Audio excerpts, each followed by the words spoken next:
1er juillet 1916, il est 7h30 du matin. Pour des milliers de soldats britanniques, voici venue leur hache. Ils attendent ce moment depuis des mois.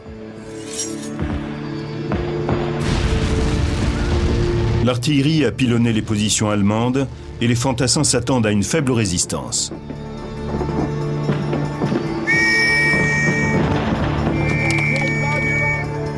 Mais cette grande offensive censée faire plier l'armée allemande va tourner à la catastrophe.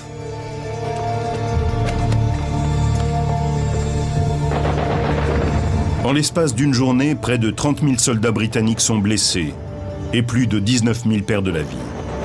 C'est le jour le plus sanglant qu'ait connu cette armée. Comment expliquer le désastre de cette première journée de la bataille de la Somme ?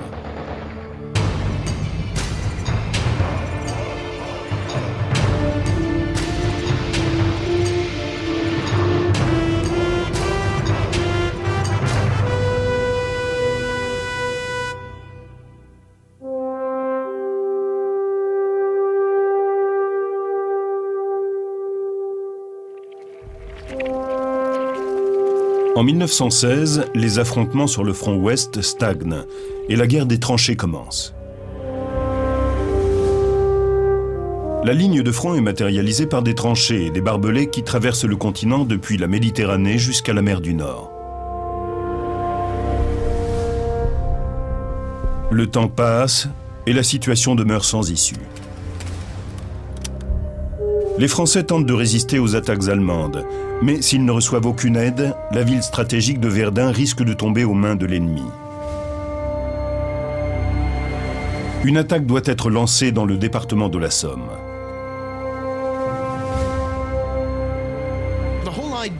L'objectif de la bataille de la Somme en 1916 est d'attirer l'attention des Allemands en leur portant un coup sévère et de les obliger à détacher des troupes du siège de Verdun pour faire face à l'attaque britannique.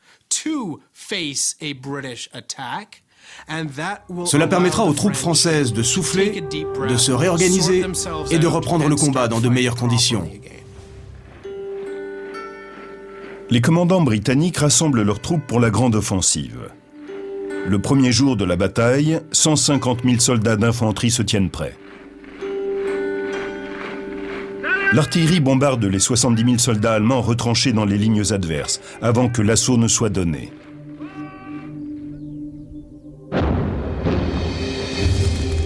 Ce bombardement est sans précédent. Plus de 50 000 artilleurs britanniques, équipés d'environ 1400 canons, ouvrent le feu. Pendant toute une semaine, ils pilonnent littéralement les défenses ennemies. Le rôle de l'infanterie consiste à prendre possession des places que l'ennemi a dû abandonner pendant le bombardement.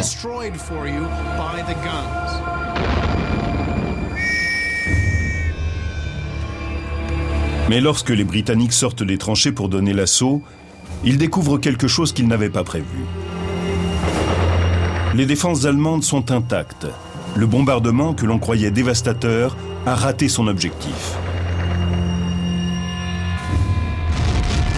Mais pourquoi ? Voilà l'arsenal de la ville de Woolwich aux alentours de Londres. C'est ici, dans le dépôt de l'artillerie royale, que l'on entreposait les munitions avant la bataille de la Somme. Aujourd'hui, ces bâtiments abritent les archives des régiments de la Première Guerre mondiale. On trouve encore de nombreux documents qui relatent le bombardement du 1er juillet. Le plan de feu est rangé ici. Toutes les caractéristiques des armes britanniques ainsi que les positions allemandes visées y sont répertoriées. Ce dossier souligne l'ampleur du bombardement. C'est le tir le plus imposant que l'artillerie britannique ait jamais effectué. Pourtant, il ne disposait pas d'un équipement suffisant pour se lancer dans une opération de cette envergure. En 1914, une fois installés dans les tranchées, les Britanniques manquent de pièces d'artillerie lourdes. Ils s'étaient préparés pour une guerre de mouvement, avec des armes légères, et espéraient que tout se terminerait très vite.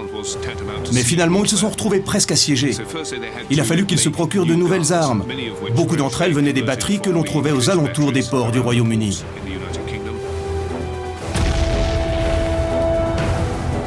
Les armes lourdes que les Britanniques parviennent à rassembler font forte impression. Mais une fois réparties sur les 4,5 km de front, elles s'avèrent tout juste suffisantes. Ils rencontrent d'autres problèmes avec leurs unités d'artilleurs. Seules 3 des divisions qui ont pris part à l'assaut le premier jour de la bataille de la Somme sont des troupes régulières. Certaines viennent de Gallipoli, où elles ont déjà perdu beaucoup d'hommes. La plupart des divisions d'assaut sont constituées de recrues inexpérimentées. Et elles n'ont pas eu le même entraînement que les troupes régulières, qui ont commencé leur formation avant le début du conflit. Malgré cela, le bombardement aurait dû faire des dégâts importants dans les lignes allemandes.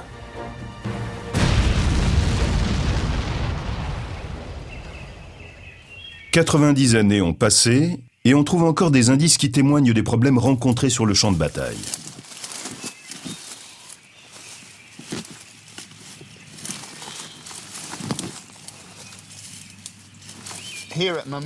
Ici, près de la ville de Mamès, on retrouve tous les types de munitions qui ont été utilisées dans la Somme. Elles ne sont pas désamorcées et encore très dangereuses. La plupart d'entre elles viennent de Grande-Bretagne. Celles-ci, par exemple, ce sont des grenades Mills. Et voici un obus de mortier qu'il vaut mieux ne pas manipuler. S'il reste autant de bombes qui n'ont pas explosé, c'est peut-être parce que les artilleurs britanniques n'ont pas voulu les utiliser. Au début du conflit, ils avaient des réserves de munitions limitées, car ils pensaient que la guerre se terminerait rapidement. L'industrie britannique n'était pas capable de fabriquer des bombes en quantité suffisante, et encore moins de produire des modèles très perfectionnés. On estime que plus d'un tiers des obus britanniques utilisés lors de la bataille de la Somme n'a pas explosé. En 1916, l'industrie britannique tente péniblement de répondre à la demande en armes. Jusqu'à l'été 1916, les munitions fabriquées par les Britanniques sont de mauvaise qualité. De nombreux obus ont des vices de fabrication. Les balles sont souvent défectueuses et les grenades n'explosent pas toujours. Il ne s'agit pas de sabotage. Personne n'a commis d'erreur de fabrication. Simplement, les ouvriers des usines de munitions ne disposent pas des connaissances nécessaires pour fabriquer du matériel aussi précis. Munitions défectueuses, troupes mal entraînées et pénurie d'armes lourdes. L'artillerie britannique a un sérieux handicap. Pourtant, au cours des 7 jours que dure le bombardement, plus d'1,5 million d'obus sont tirés sur les lignes ennemies. Mais les assauts lancés par les Britanniques le premier jour de la bataille se termineront tout de même par un désastre. Pratiquement toutes les divisions montées au front le 1er juillet ont rencontré le même problème. Les armes se sont enrayées et ils n'ont pas pu opérer de percée dans la défense la mieux organisée de l'armée allemande. Les barbelés qui se trouvent sur le front ouest sont des pièges mortels. Les pointes sont bien plus longues et l'espace qui les sépare est moins important que sur du barbelé classique. Il n'est pas conçu pour tuer, mais pour s'accrocher à vos vêtements et vous piéger. Ainsi, vous devenez une cible facile pour les mitrailleuses. Les larges barrières de barbelés placées à quelques mètres de la ligne de front allemande forment un véritable rempart.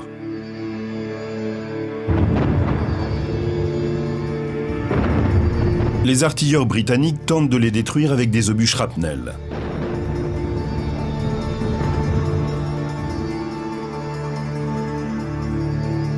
Au cours d'une série de tests effectués en Angleterre, le lieutenant-colonel Simon West simule l'explosion d'un shrapnel sur des barbelés pour vérifier son efficacité. Nous avons installé un segment de barbelé.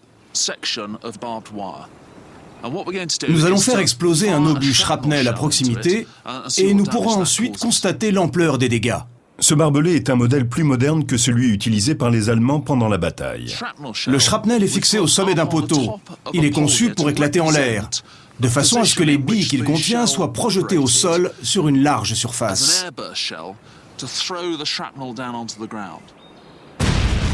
Les obus doivent être réglés avec précision pour exploser à la hauteur prévue. La marge d'erreur est très faible. Ceci est un obus shrapnel que l'on a découpé. En haut, nous avons le mécanisme de retardement. Quand il se déclenche, une étincelle descend dans ce tube jusqu'à la charge de poudre. Lors de l'explosion, cette plaque remonte et expulse toutes les billes vers le haut de l'obus. Nous avons recréé un obus qui fonctionne sur le même principe. La poudre est enflammée électriquement, je remplis la douille avec ces billes de plomb et j'obtiens le même effet qu'un obus shrapnel.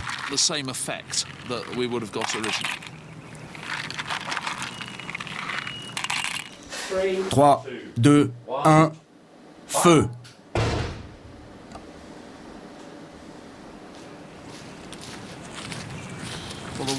Le barbelé a l'air intact. À première vue, il n'y a pas de dégâts. Mais on voit les trous que les billes ont fait dans le sol.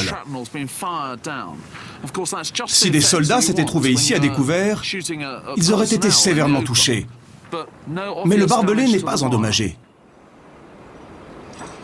Maintenant, le lieutenant-colonel West nous montre ce qui se serait passé si l'artilleur avait fait exploser l'obus non pas en l'air, à quelques mètres au-dessus des barbelés, mais au moment où il aurait touché le sol.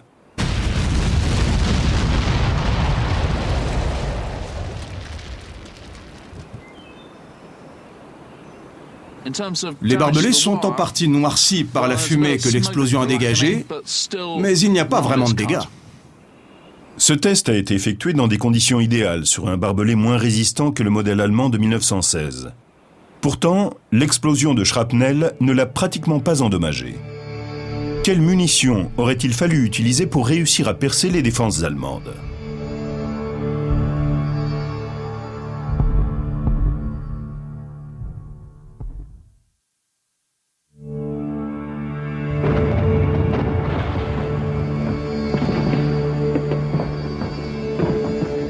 L'attaque qui a lieu le premier jour de la bataille de la Somme est un échec. L'artillerie britannique ne parvient pas à détruire les barbelés qui protègent les lignes allemandes. Simon West a démontré que le problème ne venait pas du manque d'entraînement des artilleurs, mais des shrapnels qu'ils utilisaient. L'artillerie britannique aurait pu utiliser d'autres types d'obus. Avec les canons de 84 mm, on pouvait aussi tirer des obus explosifs. Nous allons simuler la scène avec un obus en acier rempli d'explosifs. Je le dispose dans la terre, là où il est censé exploser, et nous allons pouvoir voir son impact sur les barbelés.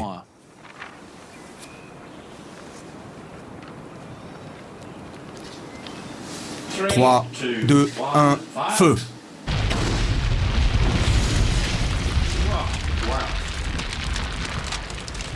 La différence avec le shrapnel est évidente.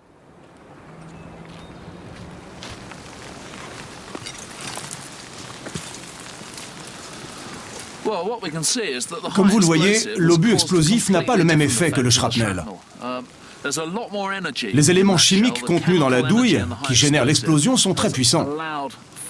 Cela occasionne bien plus de dégâts. Il y a des morceaux de barbelés tout autour. Ils ont certainement été découpés par les éclats d'obus. L'explosion a creusé un trou dans le sol. La déflagration a soufflé l'obstacle et l'a réduit en miettes. Avec ce type d'obus, les barbelés n'auraient pas posé de problème aux troupes d'assaut. Les artilleurs britanniques n'ont pas choisi l'arme adéquate pour cette bataille. L'erreur en revient aux officiers britanniques, responsables de la mise en place de l'opération. Ils avaient prévu que le combat serait bref et qu'il se déroulerait à découvert. C'est pour cette raison qu'ils s'étaient équipés de shrapnel. Ils n'avaient aucun stock d'obus explosifs. Cette erreur d'appréciation a coûté la vie à de nombreux fantassins britanniques.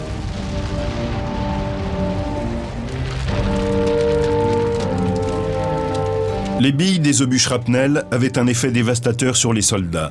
Alors pourquoi le bombardement britannique n'a-t-il pas fait plus de victimes dans les tranchées allemandes ?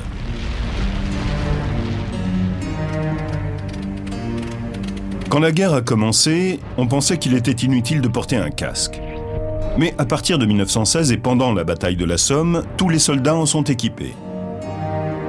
Le casque allemand en acier, appelé Stahlhelm, est particulièrement résistant.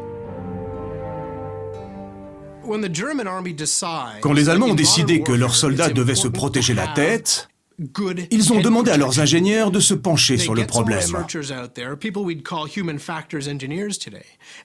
Ils ont cherché quelles étaient les parties du crâne les plus sensibles. Suite à cela, ils ont mis au point un casque qui couvre efficacement les points vitaux et est susceptible de sauver la vie de chaque soldat allemand.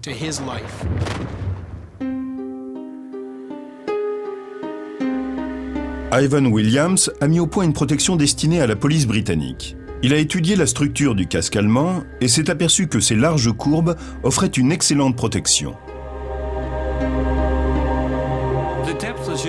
La profondeur du casque allemand est très surprenante pour l'époque. Fabriquer un casque de cette forme en quantité industrielle requiert de grandes connaissances technologiques. Les pays alliés ne savaient pas comment ils s'y prenaient. Selon Ivan Williams, pour fabriquer leur casque en acier sans qu'il ne se fissure, les Allemands ont dû utiliser un procédé spécifique que les Britanniques et les Français ignoraient. Cette méthode est aujourd'hui appelée forge par estampage. À l'université de Wolverhampton, dans le centre de l'Angleterre, Ivan Williams nous montre comment les casques étaient fabriqués. Il a d'abord fabriqué le moule du fameux casque d'acier utilisé lors de la Première Guerre mondiale. C'est dans cette forme concave que le métal était autrefois pressé. À la place des feuilles d'acier, il utilise des panneaux de plastique et une machine à vider l'air reproduit l'effet de la presse à acier. Tout d'abord, il nous montre ce qui devait se passer lorsque les Britanniques et les Français modelaient leur casque en opérant une seule pression, trop brutale.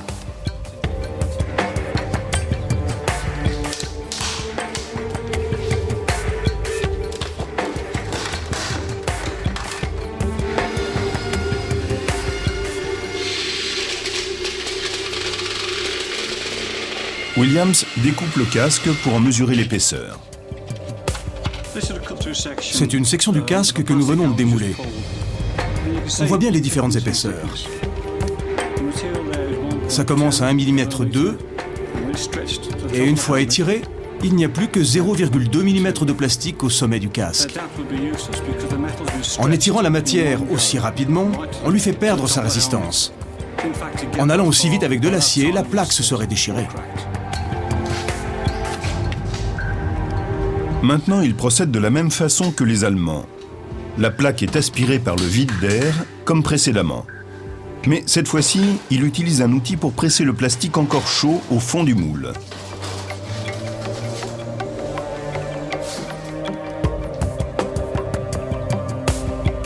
Les Allemands répétaient ce processus 12 fois, en enfonçant petit à petit le métal encore chaud.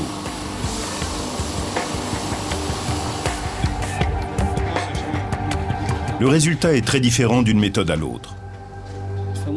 Sur celui-ci, on a 1,5 mm au plus épais. Et au sommet, il reste encore 1,1 mm. Il n'a pratiquement rien perdu de sa résistance. C'est de cette façon que les Allemands procédaient lorsqu'ils fabriquaient leurs casques. Les Allemands maîtrisaient les techniques de fabrication industrielle, ce qui leur permettait d'offrir à tous leurs soldats une excellente protection contre les shrapnels. Mais en plus de leurs casques, ils ont une autre méthode encore plus efficace pour se protéger des bombardements britanniques.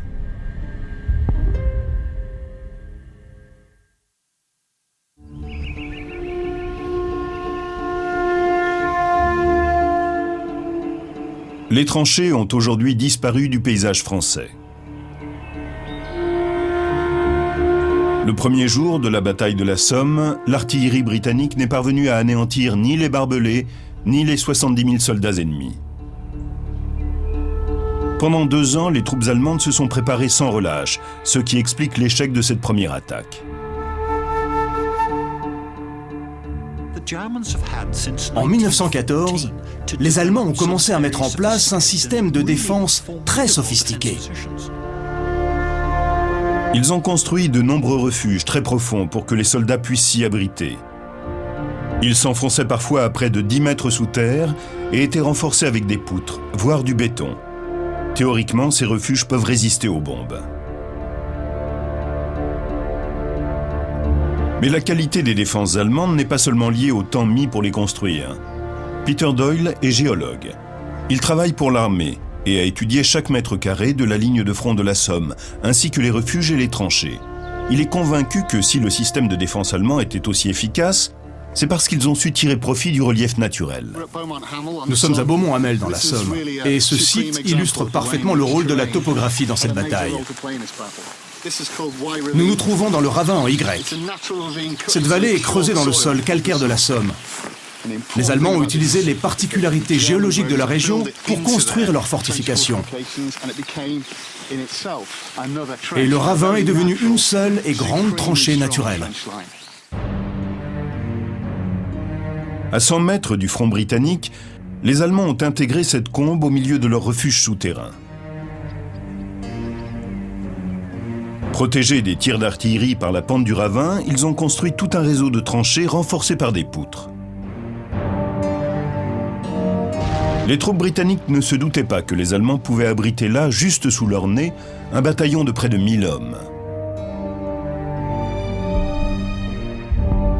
Plus tard dans le conflit, quand les Britanniques ont finalement pris possession des positions allemandes, ils ont eu beaucoup de mal à réaliser ce qu'ils voyaient. Lorsqu'ils ont percé les défenses allemandes et qu'ils ont pris le contrôle de leur poste, les Britanniques sont restés abasourdis en voyant à quelle profondeur les tranchées avaient été creusées. Ils ont découvert le confort dans lequel vivaient les Allemands. Il y avait là des bouteilles de vin, du pain, tout un tas de choses, du café qui venait d'être préparé. Ils se sont dit que s'ils avaient vécu dans des tranchées comme celle-ci, ils n'auraient jamais risqué de se faire tuer pour renverser l'ennemi.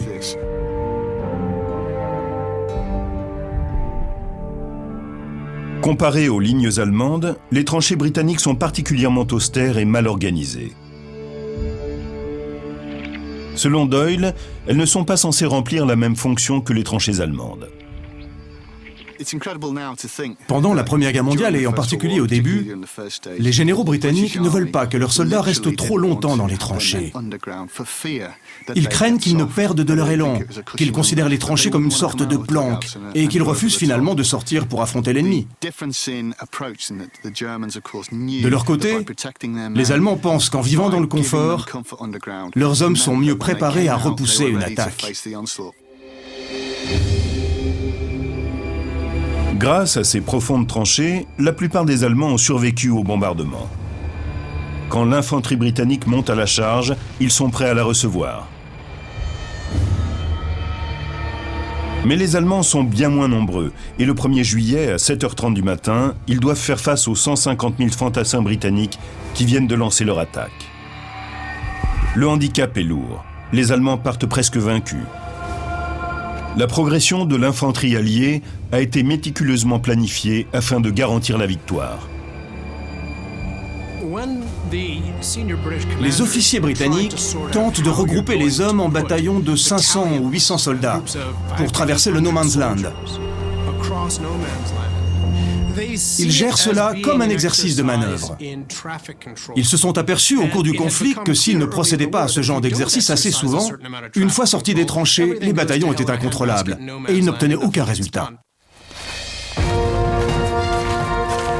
Le front allemand ne se compose pas d'une ligne de tir, mais de plusieurs lignes disposées parallèlement, avec parfois un écart de 150 mètres entre elles. La première vague de soldats britanniques doit partir de la ligne la plus avancée. Une fois l'attaque lancée, la vague suivante prend sa place sur la première ligne, en passant par les tranchées de communication qui relient les différents niveaux.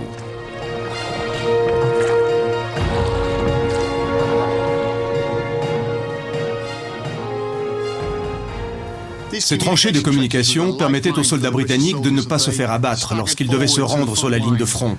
C'est par ces voies d'accès que la nourriture était acheminée. Dans un sens, on apportait les munitions et dans l'autre, on évacuait les blessés. Théoriquement, ce système doit permettre d'évacuer les blessés et d'apporter nourriture et munitions sur la ligne de front pendant que de nouvelles vagues de soldats passent à l'attaque. Mais le premier jour de la bataille de la Somme, 2 heures après que l'assaut ait été donné, tout le système s'enraye.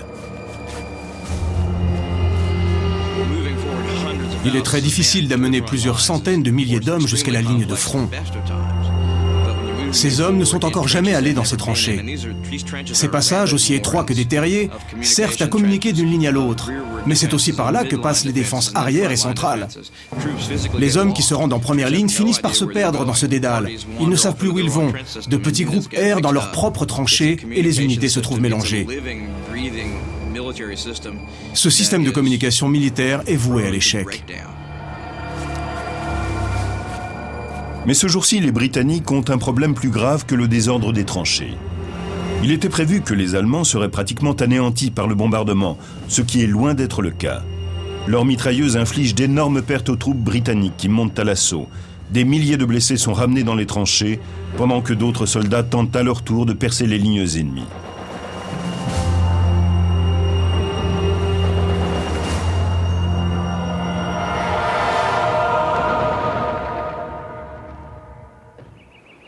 Dans le bois de Thiepval, une équipe d'archéologues entreprend des recherches sur l'un des nombreux champs de bataille de la Somme.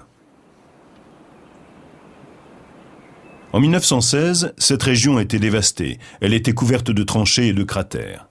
Après la guerre, les arbres ont repoussé et l'absence d'exploitation agricole a permis que cet endroit reste dans l'état où il était quand les soldats vivaient au fond de leurs tranchées. L'équipe découvre d'anciennes voies de communication. Certains indices permettent de mieux comprendre pourquoi tout ne s'est pas passé comme prévu le 1er juillet 1916. Je suis dans une des anciennes tranchées de communication. Vers le haut, elle va jusqu'au front. Et derrière moi, elle passe à côté de ces arbres et continue en traçant de nombreuses courbes. Là où je me trouve, on voit les bords de la tranchée qui se sont affaissés. Ça paraît large, mais les soldats avaient un très gros pactage. Ils étaient bien plus chargés que moi en sortant des tranchées. C'était un problème lorsque deux personnes se croisaient ici avec leur équipement. Tout le monde est amené à utiliser ces passages, que ce soit les troupes d'assaut, les hommes transportant les ravitaillements ou les milliers de blessés.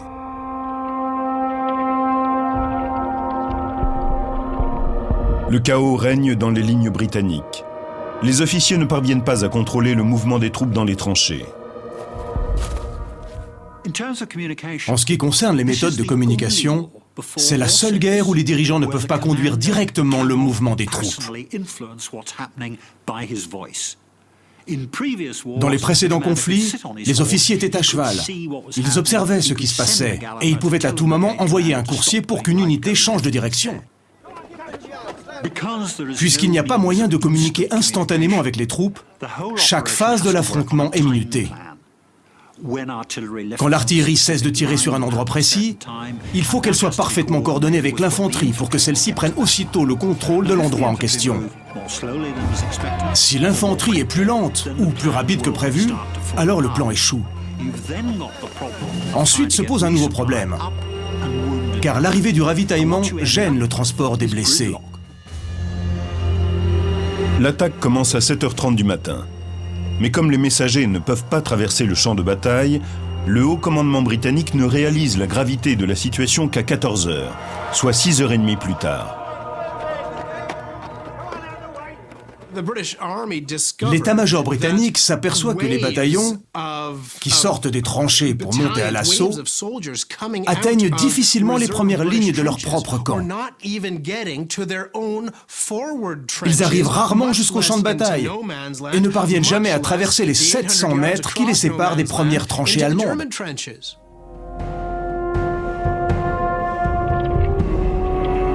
Les Britanniques meurent dans leur propre camp. Mais pourquoi autant de soldats sont-ils tués aussitôt après leur sortie des tranchées ?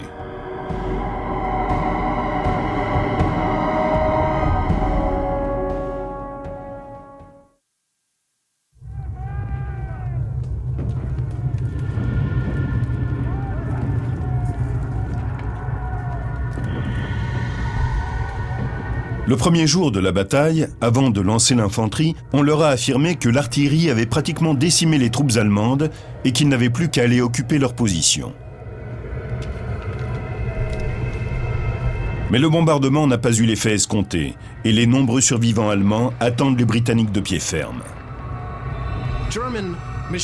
Les mitrailleurs et les artilleurs voient très bien les soldats britanniques qui avancent à découvert au milieu du champ de bataille. Et ils n'hésitent pas à faire feu.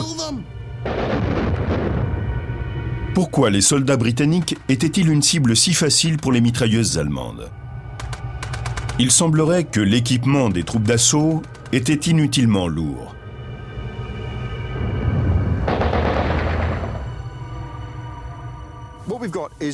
James porte le même uniforme que les soldats qui ont combattu ici le 1er juillet 1916. C'était leur uniforme de service. Il a en plus son fusil, ses tenailles et tout un set de survie. Les sacoches ventrales contiennent au total près de 120 cartouches. Il a aussi 2 grenades à main dans ses poches. Et aussi, bien sûr, si tu veux bien te retourner, James, dans le dos, il a son matériel de cuisine, sa nourriture, et dans le sac à dos, un autre sac pour déplacer la terre quand il creuse, ainsi qu'un couteau, une fourchette et de quoi se raser. Dans cette sacoche, il a le matériel dont il a besoin dans les tranchées. À côté, une bouteille d'eau d'1 litre, et pour creuser, il a aussi une pelle. Tourne-toi encore, James. Dans cette sacoche, il a un masque anti-gaz au cas où il serait exposé à des gaz toxiques. Cela compose l'équipement de base. L'équipement pesait au minimum 36 kilos. Mais certaines troupes britanniques transportaient en plus des réserves de munitions et de nourriture. Les soldats portent des sacs énormes, qui ne sont pas du tout adaptés au combat qu'ils doivent livrer contre les Allemands.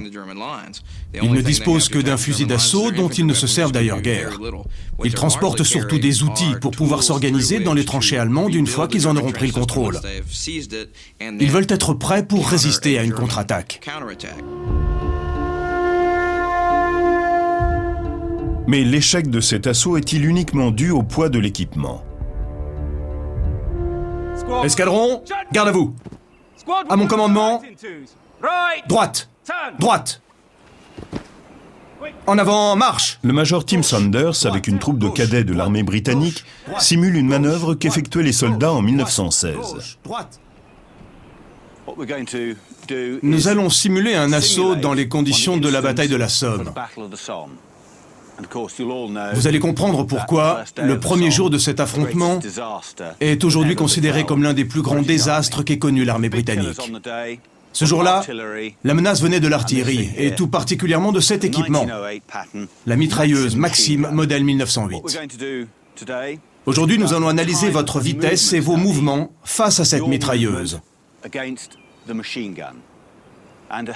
Pour que la simulation soit la plus réaliste possible, nous allons utiliser cette arme et vous porterez l'équipement officiel pour les simulations de combat réel. Les cadets sont équipés du système de simulation Miles 2000. Il enregistre tous les coups portés par le laser fixé sur la ligne de visée de la mitrailleuse. En plus de l'équipement de base, chaque cadet porte un sac de montagne aussi lourd et encombrant que ceux des soldats de la Somme. Pour le premier test, le peloton va avancer comme l'ont fait la plupart des unités d'infanterie britanniques le 1er juillet 1916. Les cadets vont escalader une pente qui fera office de tranchée et ils marcheront droit devant eux d'un pas régulier, déployés sur une ligne à quelques mètres les uns des autres.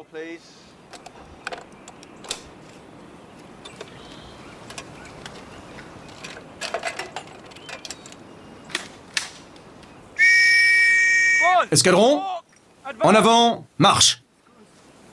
Grimper en haut de ce talus avec un équipement aussi lourd n'est pas une tâche aisée.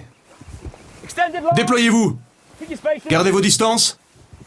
Redressez-vous.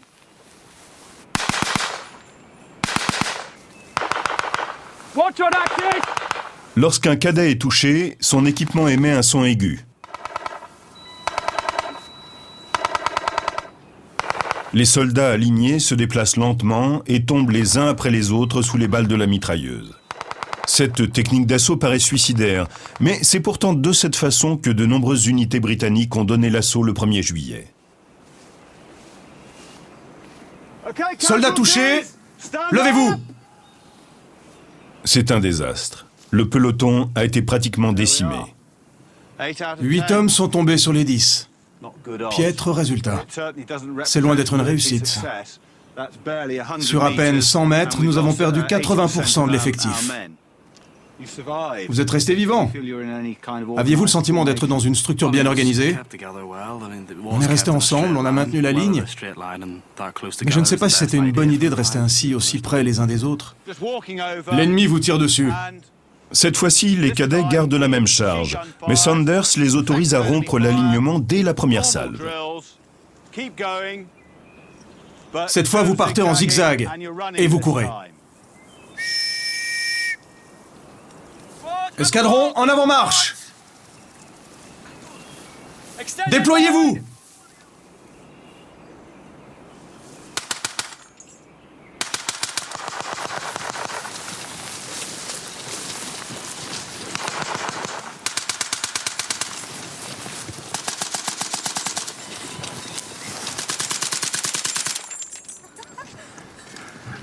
Je suis mort. Moi, j'ai survécu. Moi aussi, je suis vivant. Il y a une nette amélioration. Malgré le poids de leur sac, en se déplaçant rapidement, l'escadron compte moins de pertes. 1, 2, 3, 4. 2 fois moins d'hommes ont été touchés. Le secret est dans le mouvement. Mais nous avons tout de même perdu plus de la moitié de l'effectif. Soldats touchés, levez-vous.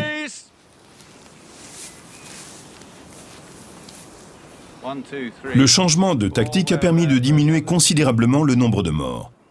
Mais 50% de pertes demeurent encore inacceptables. Pour le dernier test, Sanders autorise les cadets à se débarrasser de leur pactage et à attaquer, lestés du seul équipement de base.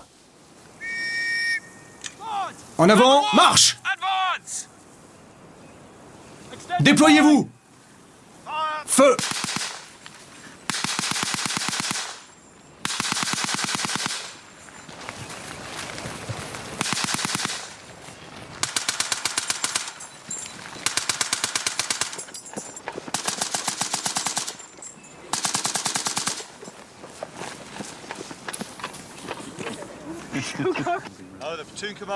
Cette fois, on n'a perdu que le chef d'escadron.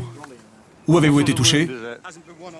Cette fois-ci, 2 cadets seulement ont été touchés. Je suis mort. Miles 2000 dit qu'il est mort. Ils ont prouvé que le poids de l'équipement était un élément décisif. Mais il est aussi primordial de pouvoir entreprendre une manœuvre d'évitement si nécessaire. La lenteur de l'assaut et la formation en ligne pour le premier jour de la bataille étaient un choix stratégique de l'état-major britannique. Les soldats venaient tout juste de terminer leur entraînement et les dirigeants pensaient qu'ils n'oseraient attaquer qu'en avançant côte à côte.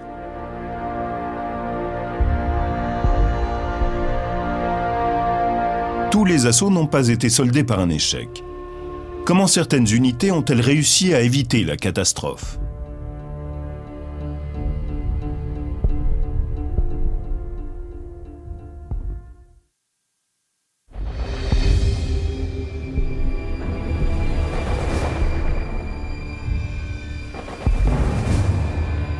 Le 1er juillet à 16h, la plupart des troupes britanniques qui ont donné l'assaut ont été stoppées dans le No Man's Land ou anéanties. Pourtant, certaines troupes ont évité le désastre. Quelques-unes des 14 unités ont atteint leur objectif. La 18e division, dirigée par le général Sir Ivor Max, en fait partie. Sir Ivor Max s'est singularisé en ne suivant pas les ordres à la lettre. Il a su adapter sa tactique à la situation. Des unités comme la 18e division de Sir Ivor Max ont été extraordinairement efficaces le 1er juillet 1916. Ils ont progressé à l'abri d'un tir de couverture. Ivor Max a dirigé son unité vers le No Man's Land, à droite des barbelés allemands. Il ne leur restait plus qu'une petite distance à couvrir. Il a profité de l'obscurité et de tout ce qui pouvait lui être utile. Il a démontré que l'artillerie est d'un grand secours pour l'infanterie et qu'elle est capable de déjouer les défenses allemandes. Avant l'épisode de la Somme, Sir Ivor Max a beaucoup appris des militaires français. L'expérience acquise dans des batailles comme celle de Verdun leur a permis de développer des techniques adaptées aux guerres de tranchées.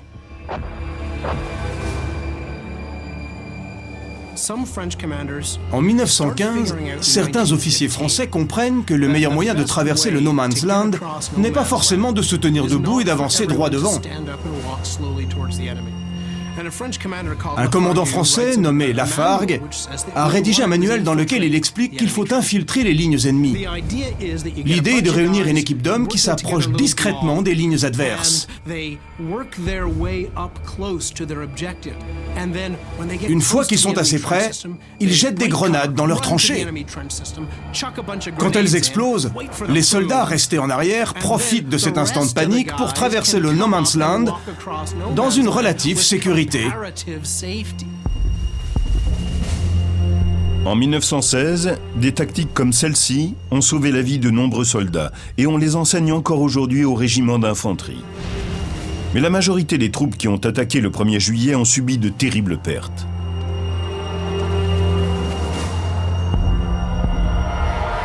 La plus grande attaque jamais menée par l'armée britannique reste dans les mémoires comme l'épisode le plus sanglant de l'histoire du royaume.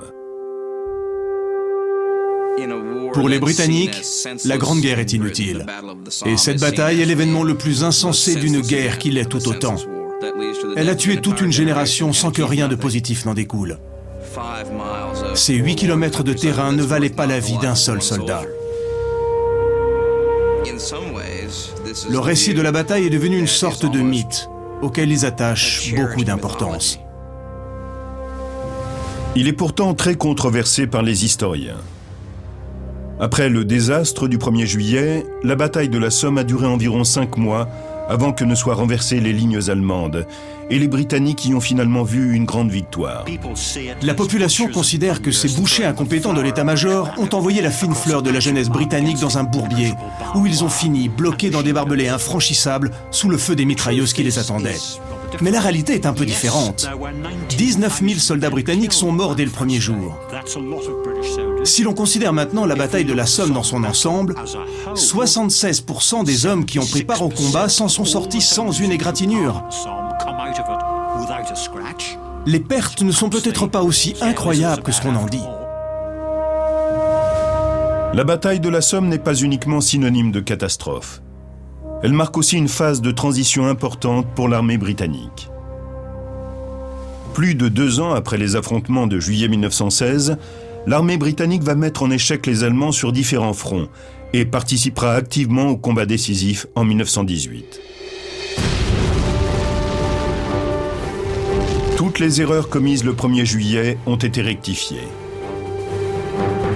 Les tactiques de l'artillerie ont été totalement repensées.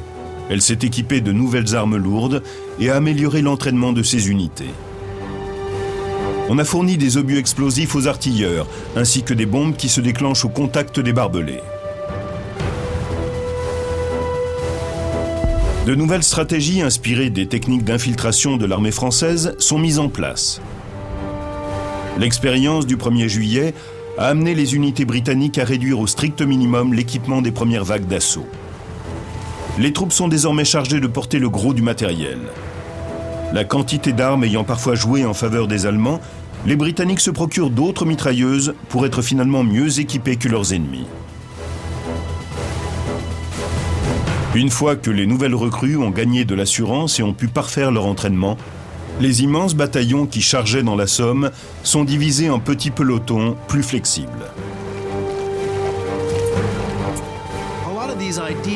Beaucoup de ces changements avaient été envisagés avant 1916, mais ils n'ont pas réellement été appliqués.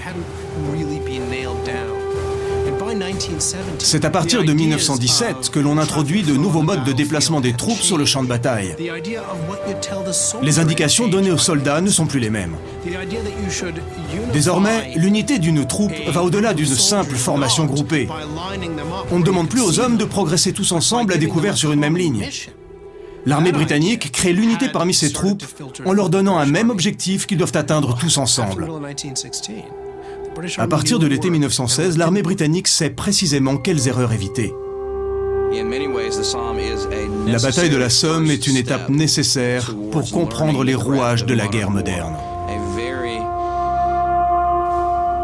C'est une première expérience décourageante, voire désastreuse, mais elle joue un rôle fondamental. En 1916, on estime à plus d'1 million le nombre de morts britanniques, français et allemands. Cependant, les corps de 80 000 soldats n'ont jamais été retrouvés. La bataille de la Somme reste l'un des affrontements les plus meurtriers de notre histoire.